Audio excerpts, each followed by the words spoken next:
നിയമസഭാ തെരഞ്ഞെടുപ്പിന്റെ ഭാഗമായി ബി.ജെ.പി. പ്രചാരണത്തിന് തുടക്കം കുറിക്കാൻ പ്രധാനമന്ത്രി നരേന്ദ്രമോദി കൊച്ചിയിലെത്തി. രാവിലെ 11:30യോടെയാണ് മോദി കൊച്ചി വിമാനത്താവളത്തിൽ എത്തിയത്. ഉച്ചയ്ക്ക് 1:30യോടെ കലൂർ ജവഹർലാൽ നെഹ്റു അന്താരാഷ്ട്ര സ്റ്റേഡിയത്തിലെത്തിയ അദ്ദേഹം 10,800 കോടിയുടെ വികസന പദ്ധതികൾ നാടിന് സമർപ്പിക്കുകയും തറക്കല്ലിടുകയും ചെയ്തു.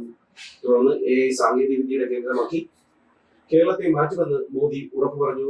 മാത്രമല്ല, ടൂറിസം മേഖലയിൽ കേരളത്തെ ഒന്നാമതെത്തിക്കുമെന്നും വികസിത കേരളം ഉറപ്പുവരുത്തുമെന്നും അദ്ദേഹം ഉറപ്പിച്ചു പറഞ്ഞു.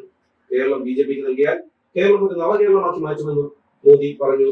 കേരളത്തെ വികസനത്തിൽ ഒന്നാമതെത്തിക്കാനാണ് തങ്ങളുടെ ശ്രമമെന്നും അതിന് കേരളം ബി.ജെ.പിക്ക് 5 വർഷത്തേക്ക് വിട്ടു നൽകണമെന്നും മോദി ജനങ്ങളോട് അപേക്ഷിച്ചു. ഇടതുവലത് സർക്കാർ വികസന നടപടികൾ തുടരുന്നതാണ് കേരളത്തിന്റെ ശാപമെന്നും അദ്ദേഹം തുറന്നടിച്ചു. ഇതിനു പുറമെ കേരളത്തിന് വികസന കുതിപ്പ് നേർന്നുകൊണ്ട് മോദി റോഡ് ഷോ നടത്തി.